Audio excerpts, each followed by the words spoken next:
നമസ്കാരം. കേരള ന്യൂസിലേക്ക് സ്വാഗതം. നമ്മൾ ഇന്ന് ചർച്ച ചെയ്യുന്ന വിഷയം UDF-ൽ നിന്നും LDF-ലേക്ക് വന്നു ചേരാൻ സാധ്യതയുള്ള 10 മണ്ഡലങ്ങളെ കുറിച്ചാണ്. ആ മണ്ഡലങ്ങളെ കുറിച്ച് പ്രമുഖ മാധ്യമ പ്രവർത്തകനായിട്ടുള്ള സോണി കല്ലറയ്ക്കൽ സംസാരിക്കുകയുണ്ടായി. എന്നോട് പറഞ്ഞ 10 മണ്ഡലങ്ങൾ കടുത്തുരുത്തി, കോട്ടയം, അങ്കമാലി, പിറവം, മൂവാറ്റുപുഴ, പെരുമ്പാവൂർ, കുണ്ടറ, കൽപ്പറ്റ, തൃപ്പൂണിത്തുറ എന്നീ മണ്ഡലങ്ങളാണ്. സോണി, ഈ 10 മണ്ഡലങ്ങൾ എന്നോട് പറയും. ഈ 10 മണ്ഡലങ്ങളുടെ കാര്യത്തിൽ എങ്ങനെയാണ് ഇത് LDF-ന്റെ കയ്യിൽ എത്തിച്ചേരുന്നത്? അത്രമാത്രം ദുർബലമാണോ അവിടെ UDF? അല്ല, ദുർബലമെന്ന് പറയാൻ പറ്റില്ല. UDF-ഉം ശക്തിയുണ്ട്. പക്ഷെ UDF-ന്റെ കയ്യിൽ നിന്ന് ശ്രമിച്ചാൽ പിടിച്ചെടുക്കാൻ പറ്റുന്ന സീറ്റുകളാണ് ഈ 10 മണ്ഡലങ്ങളെ കുറിച്ച് പറയുന്നത്. ഇപ്പൊ പറഞ്ഞ കടുത്തുരുത്തിയാണെങ്കിലും പാലായാണെങ്കിലും മൂവാറ്റുപുഴയാണെങ്കിലും പെരുമ്പാവൂരാണെങ്കിലും ഇതൊക്കെ LDF നേടിയിട്ടുള്ള സീറ്റുകൾ കൂടിയാണ്. പക്ഷെ നിർഭാഗ്യവശാൽ കൈവിട്ട് പോകുന്നു എന്നാണ് നമുക്ക് പറയാൻ സാധിക്കും. ഇപ്പൊ തന്നെ LDF-ന്റെ കയ്യിൽ തന്നെ 98 സീറ്റുകളുണ്ട്. ഇല്ല, ഇനി പോയിട്ട് 42 സീറ്റുകളിലോ അതിൽ തന്നെ 10 സീറ്റുകൾ നമുക്ക് തിരിച്ചു പിടിക്കാൻ പറ്റുവാണെങ്കിൽ അടുത്തൊരു തുടർഭരണം കൂടെ LDF-ന് പ്രതീക്ഷിക്കാം. അതാണ് ഞാൻ പറഞ്ഞു വരുന്നത്. അപ്പൊ ഈ പാലായെ കുറിച്ച് പറഞ്ഞാൽ എങ്ങനെയാണ്? പാലായ ഈ പ്രാവശ്യം മാണി കോൺഗ്രസ് പരാജയപ്പെടുകയായിരുന്നു ചെയ്തത്. മാണിയുടെ കുത്തകയായ മണ്ഡലമായിരുന്നു. അതായത് കുറച്ച് വോട്ടുകൾക്കാണ് ജയിക്കുന്നതെങ്കിലും അത് പാലായുടെ മണ്ഡലം, മാണിയുടെ മണ്ഡലം എന്നാണ് നമ്മൾ അറിയപ്പെട്ടുകൊണ്ടിരുന്നത്. നമ്മൾ പാലായെ പറ്റി പറയുമ്പോൾ ഓർക്കണം, നമ്മൾ കേരള കോൺഗ്രസ് ഞാൻ ജോസഫ് ഗ്രൂപ്പിനെ പറ്റി പറയുന്നില്ല. കാരണം ജോസഫ് ഗ്രൂപ്പിന് ഈ പറഞ്ഞ പോലെ നേതാക്കന്മാർ മാത്രമേ ഉള്ളൂ, ഒരു കൂട്ടം മാത്രമേ ഉള്ളൂ. ജോസഫ് ഗ്രൂപ്പിൽ ഒരിക്കലും അണികൾ വളരെ കുറവാണ്. പാലായിൽ ജോസഫ് ഗ്രൂപ്പിന് പ്രത്യേകിച്ച് ഒന്നും ചെയ്യാനില്ല എന്ന് ഞാൻ വിശ്വസിക്കുന്ന ഒരാളാണ്. പക്ഷെ കേരള കോൺഗ്രസിന് ജോസ് കെ മാണി എടുത്തുള്ള കേരള കോൺഗ്രസ് എമ്മിനെ സംബന്ധിച്ച് പറഞ്ഞാൽ അങ്ങനെയല്ല. അവർക്ക് നിർണായ സ്വാധീനമുള്ള ഒരു മണ്ഡലമാണ്. അവരും LDF-ഉം കൂടെ ചേർന്ന് കഴിഞ്ഞാൽ, പ്രത്യേകിച്ച് CPM കൂടെ നന്നായി വർക്ക് ചെയ്ത് കഴിഞ്ഞാൽ ജയിക്കാൻ പറ്റുന്ന ഒരു സീറ്റാണ് പാല. കഴിഞ്ഞ പ്രാവശ്യം അവർ പരാജയപ്പെട്ടു, അവരായിരുന്നല്ലോ. ശരിയാണ്. പക്ഷെ നമ്മൾ ആദ്യം ഒന്ന് ഓർക്കണം, KM മാണി ആദ്യം അവിടെ മത്സരിക്കാൻ ഇറങ്ങുമ്പോൾ കേരള കോൺഗ്രസ് മാണിയും കോൺഗ്രസും കൂടെ നേരിട്ട് ഒരു മത്സരമാണ്. MM ജേക്കബ് ആയിരുന്നു കോൺഗ്രസിന് കൈപ്പത്തി ചിഹ്നത്തിൽ അവിടെ മത്സരിച്ചത്. അവിടെ KM മാണി അന്ന് വിജയിക്കുന്ന ഒരു ചരിത്രവും കൂടിയുണ്ട്. അതിൽ തുടർന്ന് പിന്നെ KM മാണിയാണ് അവിടെ വിജയിച്ചു വന്നുകൊണ്ടിരുന്നത്. KM മാണി മരിച്ചത് കഴിഞ്ഞു വന്നിരുന്ന ഉപതെരഞ്ഞെടുപ്പിൽ പോലും മാണി സി കാപ്പൻ അവിടെ അന്ന് പല പ്രശ്നങ്ങൾ അവിടെ ഉണ്ടായിരുന്നു. UDF-ലെ വെള്ളർ, കേരള കോൺഗ്രസുകാരുടെ കാലുവാരലുകളൊക്കെ ഉണ്ടായിട്ട് പോലും അവിടെ UDF സ്ഥാനാർത്ഥി തോറ്റു പോകുന്നത് കേവലം 2500 വോട്ടുകൾക്കാണ്. അപ്പോൾ 2500 വോട്ടുകൾക്കാണ് അവിടെ LDF സ്ഥാനാർത്ഥി അവിടെ ജയിക്കുന്നത്. കഴിഞ്ഞ തെരഞ്ഞെടുപ്പിൽ മാണി സി കാപ്പൻ അവിടെ ജയിച്ചത് 10,000-ന് അധികം വോട്ടുകൾക്കാണ്. പക്ഷേ നമ്മൾ ചിന്തിക്കണം, ഒരു അനൈക്യം അവിടെ ഉണ്ടായിട്ടുണ്ട് ജോസ് കെ മാണിയും CPM-ഉം തമ്മിൽ. CPM ചില കാര്യങ്ങൾ അവിടെ CPM അത്ര ആത്മാർത്ഥമായിട്ട് ഒരു രംഗത്ത് വന്നോ എന്നുള്ള കാര്യത്തിൽ കൃത്യമായി പറയാൻ ബുദ്ധിമുട്ടുണ്ട്. കാരണം പാലാ മുനിസിപ്പാലിറ്റിയിലുള്ള തർക്കമൊക്കെ നമുക്കറിയാം. ജോസ് കെ മാണി LDF-ലേക്ക് ചെന്നു. ഉൾക്കൊള്ളാൻ മേലാത്ത ധാരാളം CPM അനുഭാവികളൊക്കെ അവിടെ ഉണ്ട്. ജോസ് കെ മാണി അവരെയൊക്കെ വിശ്വാസത്തിൽ എടുത്ത് മുന്നോട്ട് പോയിരുന്നെങ്കിൽ തീർച്ചയായിട്ടും അവിടെ ജോസ് കെ മാണിക്ക് ജയിക്കാൻ പറ്റുന്ന ഒരു സീറ്റ് തന്നെയാണ് പാല. ഇനിയാണെങ്കിലും അത് തിരിച്ചു പിടിക്കാൻ പറ്റും. എല്ലാവരും കൂടെ LDF ഒന്നിച്ച് യോജിപ്പോടുകൂടി മുന്നോട്ട് പോയാൽ പാല ഉറപ്പായിട്ടും തിരിച്ചു പിടിക്കാൻ സാധിക്കും എന്ന് പറയാൻ പറ്റും. പാല LDF-ന്റെ കൈ സുരക്ഷിതമായിരിക്കും. ജോസ് കെ മാണിക്ക് വിജയിക്കാൻ പറ്റുന്ന സീറ്റ് തന്നെയാണ് പാല.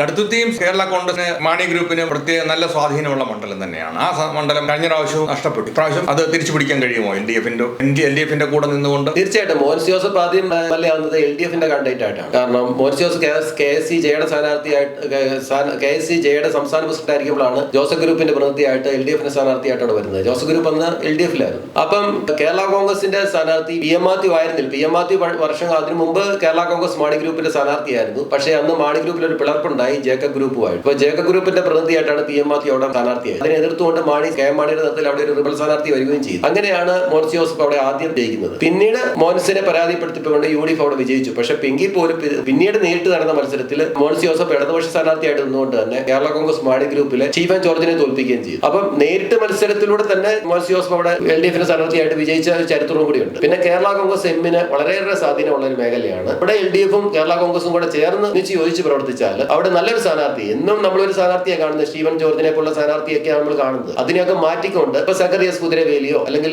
ജോസ് കെ മാണിയൊക്കെ അവിടെ സ്ഥാനാർത്ഥിയായിട്ട് വരികയാണെങ്കിൽ കേരള കോൺഗ്രസും LDF-ഉം വളരെ സജീവമായി പരിശ്രമിച്ചാൽ LDF-ന് തിരിച്ചു പിടിക്കാൻ പറ്റുന്ന മണ്ഡലം തന്നെയാണ് കടുത്തുരുത്തി. പ്രത്യേകിച്ച് മോൻസ് ജോസഫും അവിടെ വർഷങ്ങളായിട്ട് MLA ആയിട്ടിരിക്കുക. ജനങ്ങൾ കണ്ട് മടുത്തു. UDF-ന് അവിടെ അവതരിപ്പിക്കാം. പ്രത്യേകിച്ച് ജോസഫ് ഗ്രൂപ്പിന്റെ സീറ്റാണ് UDF-ൽ അവതരിപ്പിക്കാൻ പറ്റിയ സ്ഥാനാർത്ഥി അവിടെ ഇല്ല. മോൻസ് തന്നെയായിരിക്കും. അടുത്ത പ്രാവശ്യം മോൻസ് തന്നെയായിരിക്കും മത്സരിക്കുന്നത് അവിടെ. അപ്പോൾ മറിച്ച് ഒരു നല്ലൊരു സ്ഥാനാർത്ഥിയെ കേരള കോൺഗ്രസ് ജോസ് കെ മാണി അവതരിപ്പിക്കാൻ പറ്റിയാൽ ഇപ്പൊ പാലാ മാറി ജോസ് കെ മാണി കടുത്തുരുത്തി മത്സരിച്ചാൽ പോലും വിജയിക്കാൻ പറ്റുന്ന ഒരു സീറ്റ് തന്നെയാണ് കടുത്തുരുത്തി. കടുത്തുരുത്തിയെ സംബന്ധിച്ച് പറയുമ്പോൾ കടുത്തുരുത്തി നമ്മൾ പോകുമ്പോൾ MC റോഡ് വഴി നമ്മൾ പോകുമ്പോൾ യാതൊരു പുരോഗമനവും 25 വർഷം മുമ്പ് അല്ലെങ്കിൽ 30 വർഷം മുമ്പ് നമ്മൾ കണ്ട അതേ കടുത്തുരുത്തി തന്നെ അതേ പാലവും ഒക്കെ ആയിട്ട് അതേ വീതിയിലുള്ള റോഡും ഒക്കെ ആയിട്ടാണ് അവിടെ നിലനിൽക്കുന്നത്. വികസന പ്രവർത്തനങ്ങൾ ഇവരൊക്കെ മാറി മാറി ഭരിച്ചിട്ടും ഉണ്ടായിട്ടായിട്ട് തോന്നുന്നില്ല. മോൻസ് ജോസഫ് ഭരിച്ചിരുന്നു. അതിനുശേഷം LDF-ന്റെ കയ്യിലാണ്, LDF-ന്റെ ഭരണം ഇരിക്കുകയാണ്. അല്ല, ഇപ്പം കോൺഗ്രസിന്റെ കയ്യിലാണ് അല്ലെ. അപ്പൊ അന്നും നടന്നില്ല, ഇപ്പോഴും നടക്കുന്നില്ല. അവിടെ വികസന പ്രവർത്തനങ്ങളിലൊന്നും വലിയ കാര്യമായ മാറ്റങ്ങളൊന്നും അവിടെ ആരും കൊണ്ടുവരുന്നതായിട്ട് ഇവിടെ ദൂരെ നിന്നുള്ള കാഴ്ചയില്ല. പിന്നെ അടുത്തത് കോട്ടയത്തെ കുറിച്ച് പറയാണ്. കോട്ടയം എങ്ങനെയാണ് തന്നെയാണ്. കോട്ടയം ഈ പറഞ്ഞ പോലെ ഒരു കാലത്ത് LDFന്റെ ശക്തമായ ഒരു മണ്ഡലം തന്നെയായിരുന്നു കോട്ടയം നിയോജക മണ്ഡലം. VN വാസവൻ അവിടെ MLA ആയിട്ടിരുന്നതാണ്. തിരുവഞ്ചൂർ രാധാകൃഷ്ണൻ അടൂരായിരുന്നു. അടൂർ എന്ന സംവരണ മണ്ഡലം ആയപ്പോഴാണ് തിരുവഞ്ചൂർ രാധാകൃഷ്ണൻ കോട്ടയത്ത് എത്തുന്നത്. അങ്ങനെ VN വാസവനും തിരുവഞ്ചൂർ രാധാകൃഷ്ണനും നേരിട്ട് നടന്ന ആദ്യ മത്സരത്തിൽ ഏതാണ്ട് 800 വോട്ടുകൾ കൂടുതലാണ് VN വാസവൻ അവിടെ പരാജയപ്പെടുന്നത്. പിന്നീട് തിരുവഞ്ചൂർ രാധാകൃഷ്ണൻ സ്വന്തം തട്ടകമായി മാറ്റി. മണ്ഡല പുനർനിർണയത്തിൽ കുറച്ച് മാറ്റങ്ങൾ കോട്ടയം മണ്ഡലത്തിൽ വന്നിട്ടുണ്ട്. കുമരകം പോലുള്ള ചില ഭാഗങ്ങൾ ഏറ്റുമാനൂരേക്ക് പോയി. ഇപ്പൊ കുമരകമൊക്കെ കുറച്ച് LDFന് ശക്തി കേന്ദ്രങ്ങളാണ് കുമരകമൊക്കെ പറയുന്നത്. അതൊക്കെ ഏറ്റുമാനൂർ പോയപ്പോൾ പണ്ട് UDFന് ശക്തി കേന്ദ്രമായിരുന്ന ഏറ്റുമാനൂർ പിന്നീട് അത് LDFന്റെ ഭാഗമായി മാറി. എന്നാലും നമ്മളൊന്ന് ഓർക്കണം, UDFന്റെ നേരിട്ട് സ്ഥാനാർത്ഥിയായിരുന്നു തിരുവഞ്ചൂർ രാധാകൃഷ്ണനുമായിട്ട് നേരിട്ടുള്ള മത്സരത്തിൽ VN വാസവൻ തോറ്റ നിസ്സാര വോട്ടുകൾക്കാണ്, വെറും 800 വോട്ടുകൾക്കാണ് ആദ്യ തവണ. അതിനെ അത് കുറച്ചുകൂടി നല്ലൊരു വർക്ക് LDFന് അവിടെ നടത്താൻ സാധിച്ചാൽ, നല്ലൊരു സ്ഥാനാർത്ഥിയെ സുരേഷ് കുറുപ്പിനെ പോലുള്ള ജനകീയ മുഖങ്ങളെ അവിടെ അവതരിപ്പിക്കാൻ പറ്റിയാൽ LDFന് ജയിക്കാൻ പറ്റുന്ന ഒരു മണ്ഡലം തന്നെയാണ് കോട്ടയം. അങ്കമാലിയെ കുറിച്ച് പറയുകയാണ്. അങ്കമാലിയുടെ LDFന് പിടിച്ചെടുക്കാൻ കഴിയുമെന്ന് പറയാൻ പറ്റും. കാരണം അവിടുത്തെ ആ രാഷ്ട്രീയ സാഹചര്യങ്ങൾ അങ്ങനെ മാറി മറിഞ്ഞിട്ടുണ്ടോ? അങ്കമാലി LDF തിരിച്ചു പിടിച്ച സീറ്റല്ലേ. ജോസ് തെറ്റയിൽ അവിടെ 10 വർഷം MLA ആയിരുന്നു. അന്ന് നടത്തിയ ഒരുപാട് വികസന പ്രവർത്തനങ്ങൾ അവിടെയുണ്ട്. പ്രത്യേകിച്ച് ഇപ്പോഴത്തെ KSRT സ്റ്റാൻഡൊക്കെ നമ്മൾ നോക്കി കഴിഞ്ഞാൽ ജോസ് തെറ്റയിലെ കഴിവ് തന്നെയാണ്. റോജി എം ജോൺ എന്ന് പറഞ്ഞ യുവ നേതാവ്, കോൺഗ്രസിന്റെ UDFന്റെ സ്ഥാനാർത്ഥിയായിട്ട് ഭാഗ്യം കൊണ്ട് അവിടെ MLA ആയ വ്യക്തിയാണ് റോജി എം ജോൺ. അത് എടുത്തു പറയത്തക്ക ഒരു വികസനത്തെ പറ്റി ഒന്ന് കാണിച്ചു കൊടുക്കാൻ റോജി എമ്മിന് സാധിക്കുമെന്ന് എനിക്ക് തോന്നുന്നില്ല. ജോസ് തെറ്റയിൽ അങ്ങനെയല്ല. അദ്ദേഹം ഒരു സ്ത്രീ വിഷയത്തിൽ പെടുകയും പിന്നീട് അദ്ദേഹം രാജിവെക്കുകയോ ചെയ്തപ്പോൾ അത് സ്വാഭാവികമായിട്ട് ജനതാദളിന് കൊടുക്കുന്ന ഒരു സീറ്റാണ്. ജനതാദളിലെ ഗ്രൂപ്പിസവും വളരെ ശക്തമാണ്. അവിടെ സീറ്റ് മോഹികൾ ഒരുപാട് പേരുണ്ട്. ജോസ് തെറ്റയിൽ മാറിയപ്പോൾ പകരം വന്ന ഒരാളാണ് അവിടെ. അദ്ദേഹത്തെ അത്ര ആൾക്കാർക്ക് താല്പര്യമില്ലായിരുന്നു. അങ്ങനെയാണ് റോജി എം ജോൺ ആദ്യ തവണ ജയിച്ചത്. പിന്നീട് ജോസ് തെറ്റയിൽ അവിടെ മത്സരിക്കുമ്പോൾ അദ്ദേഹത്തിനെതിരെ പാരമെടുത്തു അദ്ദേഹത്തിന്റെ പാർട്ടിയിൽപ്പെട്ട ജനതാദളുകാർ. അപ്പം നല്ലൊരു പൊതു സ്വതന്ത്രനെ, കത്തോലിക്ക സമുദായത്തിന് നിർണായ സ്വാധീനമുള്ള ഒരു മേഖലയാണ്. അപ്പൊ നല്ലൊരു സ്വതന്ത്രനെ അവിടെ LDF സ്ഥാനാർത്ഥിയായിട്ട് അവതരിപ്പിച്ചാൽ തിരിച്ചു പിടിക്കാൻ പറ്റുന്ന ഒരു മണ്ഡലം തന്നെയാണ് അങ്കമാലി. ജോണി നെല്ലൂർ ഒരിക്കൽ UDF സ്ഥാനാർത്ഥിയായിട്ട് മത്സരിച്ചു, ജോസ് തെറ്റയിൽ LDF സ്ഥാനാർത്ഥിയായിട്ട് വന്നു. അങ്ങനെ അവർ തമ്മിൽ നേരിട്ട് ഒരു മത്സരത്തിൽ ജോസ് തെറ്റയിൽ പിന്നെ രണ്ടാമത്തെ തവണയും ജയിക്കുന്ന ഒരു സിറ്റുവേഷൻ അവിടെ ഉണ്ടായി. ആദ്യം V ജോയി ആയിട്ടായിരുന്നു നേരത്തെ മുൻ MLA. ആ MLA അവിടെ വളരെ കാലം അവിടെ UDFന്റെ MLA ആയിട്ടിരുന്ന ആളാണ്. അദ്ദേഹത്തെയാണ് ജോസ് തെറ്റയിൽ ആദ്യം തോപ്പിക്കുന്നത്. പിന്നീട് ജോണി നെല്ലൂരിനെയാണ് തോപ്പിക്കുന്നത്. ജേക്കബ് ഗ്രൂപ്പിനോട് സീറ്റ് കൊടുക്കുകയും UDF ജേക്കബ് ഗ്രൂപ്പിനോട് സീറ്റ് കൊടുക്കുകയും ജോണി നെല്ലൂരോട് പരാജയപ്പെടുത്തി ജോസ് തെറ്റയിൽ ജയിക്കുകയും ചെയ്തു. പിന്നീട് സ്ത്രീ വിഷയത്തുമായി ബന്ധപ്പെട്ട് അദ്ദേഹത്തിന് പേരിൽ ഒരുപാട് ആരോപണങ്ങളൊക്കെ വന്നു. അങ്ങനെ അദ്ദേഹത്തിന്റെ ഇമേജ് അവിടെ നശിച്ചു. അതൊക്കെ മുതലെടുത്തുകൊണ്ടാണ് അദ്ദേഹം പിന്നെ മാറേണ്ടി വന്നു. അദ്ദേഹം മുതലെടുത്തുകൊണ്ടാണ് UDF അവിടെ വിജയിക്കുന്നത്. അപ്പം മറ്റൊരു സ്ഥാനാർത്ഥി അവിടെ വന്നു. അധിക സ്വാധീനം ഒന്നും ഇല്ലാത്തൊരു വ്യക്തി. അപ്പം പൊതു സ്വതന്ത്രനെ നിർത്തി കത്തോലിക്ക സമുദായത്തിൽപ്പെട്ട അങ്ങനെ ആരെങ്കിലും ഒരാളെ സമ്പന്നനായ ഒരാളെ സ്വതന്ത്രനായിട്ട് നിർത്തിയാൽ തിരിച്ചു പിടിക്കാൻ പറ്റുന്ന സീറ്റ് തന്നെയാണ് LDFന് സീറ്റ് തിരിച്ചു പിടിക്കാം അങ്കമാലി സീറ്റ്. പിറവത്തിനെ കുറിച്ച് പറയുമ്പോൾ എന്താ പറയുക? പിറവ് അവിടെ ഗോപി കോട്ടമറിക്കൽ അവിടെ MLA ആയിട്ടിരുന്ന ഒരു കാലഘട്ടം ഉണ്ടായിരുന്നു CPMന്റെ. എറണാകുളം ജില്ലയിലെ പ്രമുഖ നേതാവാണ് ഗോപി കോട്ടമറിക്കൽ. അദ്ദേഹം അവിടെ MLA ആയിരുന്ന ഒരു കാലഘട്ടം ഉണ്ടായിരുന്നു പിറവത്ത്. TN ജേക്കബ് വളരെ കാലം പിറവ് മാറി കോതമംഗലത്ത് MLA ആയിട്ടിരുന്നിട്ടുണ്ട്. പിന്നീടാണ് അദ്ദേഹം പിറവത്ത് വരുന്നത്. യാക്കോബ സമുദായത്തിന് വളരെ നിർണായക സ്വാധീനമുള്ള ഒരു മേഖലയാണ് പിറവം. TN ജേക്കബും അവിടെ മത്സരിക്കുന്നവരെല്ലാവരും തന്നെ യാക്കോബാദത്തിൽപ്പെട്ടവരാണ്. ഇപ്പോഴത്തെ അനൂപ് ജേക്കബൊക്കെ അങ്ങനെ തന്നെയാണ്. പക്ഷേ പിറവത്തിന്റെ ഒരു ഘടന നോക്കിക്കഴിഞ്ഞാൽ നല്ലൊരു സ്ഥാനം. ഇപ്പം MJ ജേക്കബ് നേരിട്ടുള്ള മത്സരത്തിൽ TN ജേക്കബിനെ പരാജയപ്പെടുത്തിയിട്ടുണ്ട്. CPMന്റെ സ്ഥാനാർത്ഥിയായിട്ട് വന്ന MJ ജേക്കബ് TN ജേക്കബിനെ അവിടെ പരാജയപ്പെടുത്തിയിട്ടുണ്ട് പിറവത്ത്. പിന്നെ ഉമ്മൻചാണ്ടി മുഖ്യമന്ത്രിയായിട്ട് വരുന്ന കാലഘട്ടത്തിലാണ് TN ജേക്കബ് ലാസ്റ്റ് MLA ആയിട്ട് ജയിക്കുന്നത്. ആ തെരഞ്ഞെടുപ്പിൽ MJ ജേക്കബും TN ജേക്കബും തമ്മിലുള്ള നേരിട്ടുള്ള മത്സരത്തിൽ വെറും ഒരു 400 വോട്ടുകൾക്കാണ് TN ജേക്കബ് അവിടെ ജയിക്കുന്നത്. പിന്നീട് TN ജേക്കബ് മരിച്ചതിനെ തുടർന്ന് നടന്ന ഉപതെരഞ്ഞെടുപ്പിൽ അനൂപ് ജേക്കബ് 10,000 വോട്ടുകൾക്ക് അത് ജയിക്കുന്നു. അന്ന് സഹതാപത്തിനൊക്കെ ഉണ്ടായിരുന്നു നമുക്ക് മനസ്സിലാക്കണം. ഇപ്പൊ തൃക്കാക്കര പോലെയുള്ള വലിയ ഭൂരിപക്ഷം ഒന്നും അവിടെ ഉണ്ടാക്കാൻ സാധിച്ചിട്ടില്ല. ഇപ്പൊ അത് LDFന്റെ സീറ്റ് എന്ന് പറഞ്ഞാൽ കേരള കോൺഗ്രസ് എമ്മിനാണ് കഴിഞ്ഞ പ്രാവശ്യം അവിടെ വിട്ടുകൊടുത്തത്. ഒരു വനിതയായിരുന്നു അവിടെ സ്ഥാനാർത്ഥിയായിട്ട് അവതരിച്ചത്. അപ്പൊ അതൊക്കെ മാറി നല്ലൊരു യാക്കോബാദത്തിൽപ്പെട്ട ഒരു പൊതു സ്വതന്ത്രനെ ഈ പറഞ്ഞ പോലെ അങ്കമാലിയിലെ പോലെ തന്നെ അവിടെ അവതരിപ്പിക്കാൻ LDFന് സാധിച്ചാൽ ഒരു വനിതയായിരുന്നു അവിടെ സ്ഥാനാർത്ഥിയായിട്ട് അവതരിച്ചത്. അപ്പൊ അതൊക്കെ മാറി നല്ലൊരു യാക്കോബാദത്തിൽപ്പെട്ട ഒരു പൊതു സ്വതന്ത്രനെ ഈ പറഞ്ഞ പോലെ അങ്കമാലിയിലെ പോലെ തന്നെ അവിടെ അവതരിപ്പിക്കാൻ LDFന് സാധിച്ചാൽ LDFന് തിരിച്ചു പിടിക്കാൻ പറ്റുന്ന സീറ്റാണ് പിറവം. MJ ജേക്കബ് തന്നെ ഏറ്റവും വലിയ ഉദാഹരണം. അരിവാൾ ചുറ്റിക നക്ഷത്രത്തിൽ മത്സരിച്ചിട്ട് പോലും CPMനോട് ജയിക്കാൻ പറ്റി. പിന്നെ യാക്കോബ ഓർത്തഡോക്സ് ഭാഗങ്ങളുടെ പ്രശ്നങ്ങൾ അവിടെ ഉണ്ട്. ഇപ്പൊ യാക്കോബക്കാരെ സംബന്ധിച്ച് പറയുകയാണെങ്കിൽ മാനസികമായിട്ട് CPMനോട് വളരെ ഐക്യദാർഢ്യം പുലർത്തുന്നവരാണ് യാക്കോബക്കാര്. അപ്പം അതുകൊണ്ട് തന്നെ അവിടെ CPMനെ അവർ പാടെ തഴിയുമെന്നൊന്നും വിശ്വസിക്കാൻ പറ്റില്ല. അതുകൊണ്ട് നല്ലൊരു സ്ഥാനാർത്ഥി അവിടെ അവതരിപ്പിച്ചാൽ LDFന് തിരിച്ചു പിടിക്കാൻ പറ്റുന്ന സീറ്റാണ് പിറവം. 6ാമത്തെ മണ്ഡലം എന്ന് പറയുമ്പോൾ നമ്മുടെ മൂവാറ്റുപുഴ വരും. മൂവാറ്റുപുഴയെ കുറിച്ച് എന്താണ് പറയുന്നത്? മൂവാറ്റുപുഴ ഈ പറഞ്ഞ പോലെ തന്നെയാണ്. മൂവാറ്റുപുഴ ഒരു കാലത്ത് UDFന്റെ കോട്ടയം എന്നൊക്കെ പറയാമെങ്കിലും ഇപ്പൊ അങ്ങനെയൊന്നും പറയാൻ പറ്റില്ല. പ്രമുഖനായ നേതാവായിരുന്നു ജോസഫ് വാഴക്കൻ. അദ്ദേഹം അവിടെ വളരെ വികസന പ്രവർത്തനങ്ങൾ നടത്തി.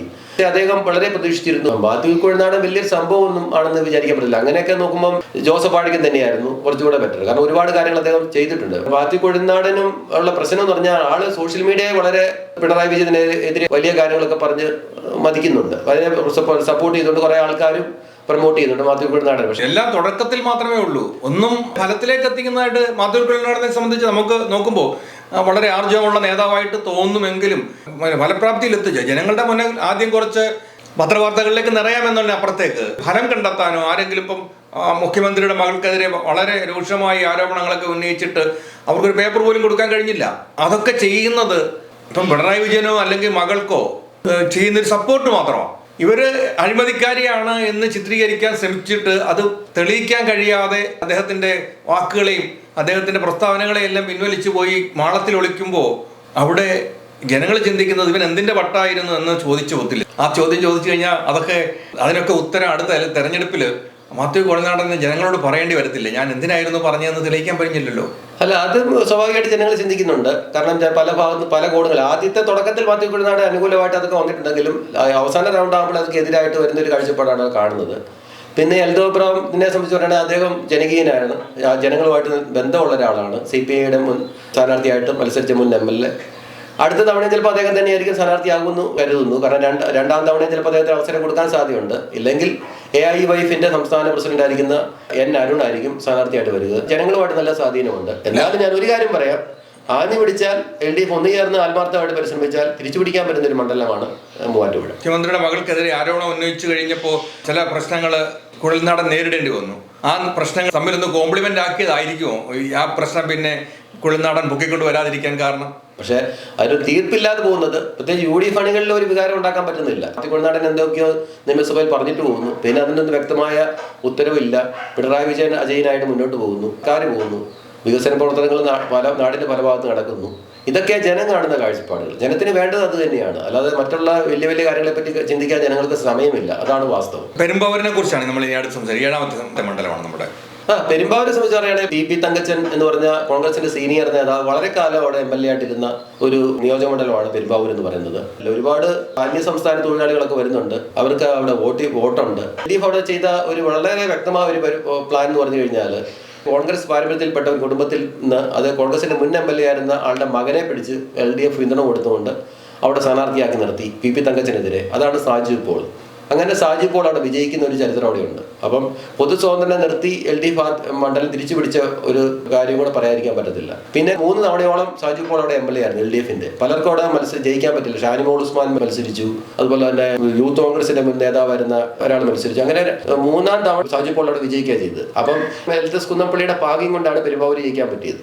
എൽദോസ് കുന്നപ്പള്ളിയുടെ ഭാഗ്യം എന്ന് പറഞ്ഞു കഴിഞ്ഞാൽ ജിഷ കൊലക്കേസൊക്കെ ആ സമയത്ത് ഉണ്ടാകുന്നത്. അപ്പൊ ജിഷയുടെ അമ്മ മാധ്യമങ്ങൾക്ക് മുന്നിൽ നിന്നുകൊണ്ട് സാജു പോളിനെതിരെ കുറെ ആക്ഷേപങ്ങൾ ഉന്നയിക്കുകയുണ്ടായി. ഇതൊക്കെ ഫലത്തെ നിർണായക സ്വാധീനിച്ചു. അങ്ങനെ എൽദോസ് കുന്നപ്പള്ളിക്ക് അവിടെ ജയിക്കാൻ പറ്റി. പിന്നെ 2ാം ടൈം ആയപ്പോൾ കേരള കോൺഗ്രസ് മാണി ഗ്രൂപ്പ് ജോസ് കെ മാണിയുടെ നേതൃത്വത്തിൽ LDFിലേക്ക് ആകുകയും LDF പെരുമ്പാവൂർ സീറ്റ് കൊടുക്കുകയും ചെയ്തു. ജോസ് കെ മാണി വിഭാഗത്തിനൊന്നും വലിയ സ്വാധീനമുള്ള മണ്ഡലമൊന്നുമല്ല പെരുമ്പാവൂര്.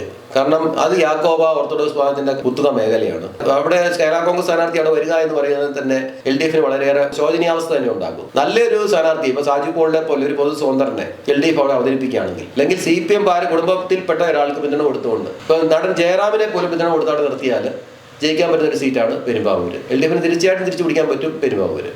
അതുപോലെ തന്നെ അടുത്തത് കുണ്ടറയാണ്. കുണ്ടറയിലെ MLA എന്ന് പറയുന്നത് വിഷ്ണുനാഥാണ്. വിഷ്ണുനാഥ് നേരത്തെ ഉണ്ടായിരുന്നത് ചെങ്ങന്നൂരായിരുന്നു. ചെങ്ങന്നൂർ 10 വർഷം അദ്ദേഹം MLA ആയിട്ടിരുന്ന ആളാണ്. കോൺഗ്രസിന്റെ കുത്തകയായിരുന്ന ചെങ്ങന്നൂർ അത് കോൺഗ്രസിന്റെ കയ്യിൽ നിന്ന് വിട്ടുപോകുന്നതിന് വലിയ ഒരു പങ്ക് വഹിച്ച ആളാണ് വിഷ്ണുനാഥ്. 10 വർഷക്കാലം വികസനങ്ങൾ മുരടിച്ചു നിന്ന ഒരു കാഴ്ച കണ്ടു. കല്ലിശ്ശേരിയിൽ ഒരു പാലം ഉണ്ടായിരുന്നു. ആ പാലം 2 തൂണില് 12 വർഷത്തോളം അങ്ങനെ ഒറ്റ നിൽപ്പ് നിന്നു. ഉമ്മൻചാണ്ടിയുടെ അടുത്ത ആളായിരുന്നിട്ട് പോലും വികസന പ്രവർത്തനങ്ങൾ എത്തിയില്ല. അവിടേക്കാണ് സഹിച്ചറിയാൻ എത്തിച്ചേരുന്നതും അതിനുശേഷം വികസനങ്ങളുടെ ഒരു പെരുമഴ ഉണ്ടാവുകയും ചെയ്തു. ഇതേ നിലപാടുമായിട്ടായിരിക്കുമോ വിഷ്ണുനാഥിന്റെ പ്രവർത്തനങ്ങളിൽ സ്വയം പാഠം പഠിച്ച് അവിടെ കുണ്ടറയിൽ വികസനങ്ങൾ എത്തുന്ന കാര്യത്തിൽ ശ്രദ്ധ കേന്ദ്രീകരിച്ചിട്ടുണ്ടോ? എന്താണ് സോണി നിരീക്ഷിച്ചപ്പോൾ മനസ്സിലായത്? ഇല്ല, കുണ്ടറ എന്ന് പറയുന്നത് LDFന്റെ കോട്ട തന്നെയാണ്.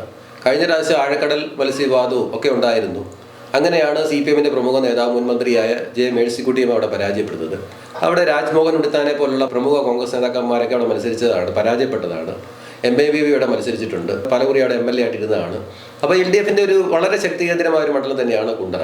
അടുത്ത തവണയും നല്ലൊരു കാൻഡിഡേറ്റിനെ CPM അവതരിപ്പിച്ചാൽ ആ കുണ്ടറ LDFന് തിരിച്ചു പിടിക്കാനാവും. CPMനെ സംബന്ധിച്ച് പറഞ്ഞാൽ CPMന്റെ അഭിമാന പ്രശ്നമാണ് കുണ്ടറയെ വീണ്ടെടുക്കുക എന്നുള്ളത്. അതുകൊണ്ട് തന്നെ നല്ലൊരു സ്ഥാനാർത്ഥിയെ CPM അവതരിപ്പിക്കും അരിവാൾ ചുറ്റിയ നക്ഷത്രത്തെ എന്ന് കരുതുന്നു. അങ്ങനെ വന്നാൽ കുണ്ടറയും LDFന് അനുകൂലമായി വരും. പിന്നെ വരുന്നത് നമ്മുടെ കൽപ്പറ്റയാണ്. കൽപ്പറ്റ സീറ്റ് ഇതുപോലെ തന്നെ UDFനും LDFനെ സംബന്ധിച്ച് പറയുകയാണെങ്കിൽ രണ്ടുപേർക്കും നിർണായക സ്വാധീനമുള്ള ഒരു മേഖലയാണ് കൽപ്പറ്റ.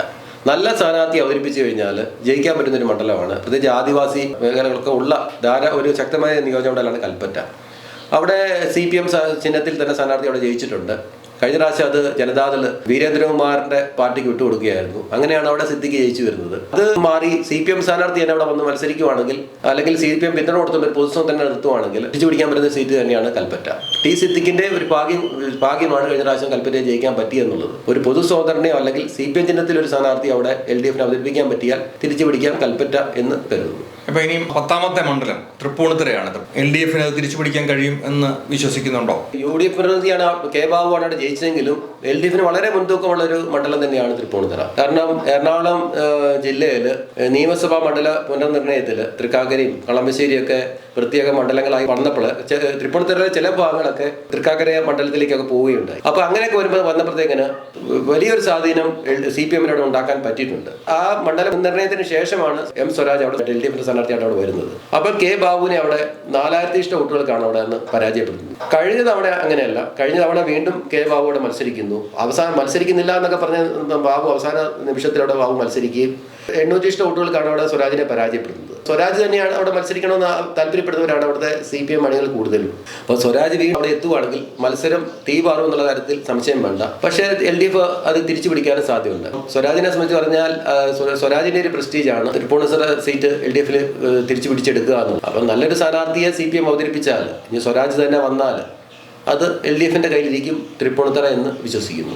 സ്പീക്കർ ആയിരിക്കുന്ന ഷംസീർ സ്പീക്കർ ആകുന്നതിന് മുമ്പ് നിയമസഭയിൽ നടത്തിയ പ്രസംഗത്തിൽ പറയേണ്ടതായിരുന്നു ഞങ്ങളുടെ മെസ്സി ആയിരുന്നു M. സ്വരാജ് എന്ന്. അപ്പം അത്രമാത്രം CPM നേതാക്കൾക്കും CPM അണികൾക്കും സ്വീകാര്യനാണ് സ്വരാജ്.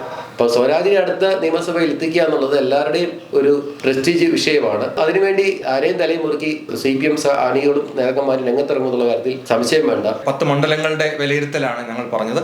അപ്പോൾ ഇനി ഉള്ള അടുത്ത കുറച്ച് മണ്ഡലങ്ങളുമായിട്ട് ഞങ്ങൾ വീണ്ടും വരുന്നതായിരിക്കും. BJPയുടെ വിജയസാധ്യതയുള്ള മണ്ഡലങ്ങളുണ്ട്. അപ്പോൾ ആ വിഷയങ്ങളൊക്കെ ആയിട്ട് ഞങ്ങൾ വീണ്ടും നിങ്ങളുടെ മുന്നിലേക്ക് വരുന്നതായിരിക്കും. നമസ്കാരം.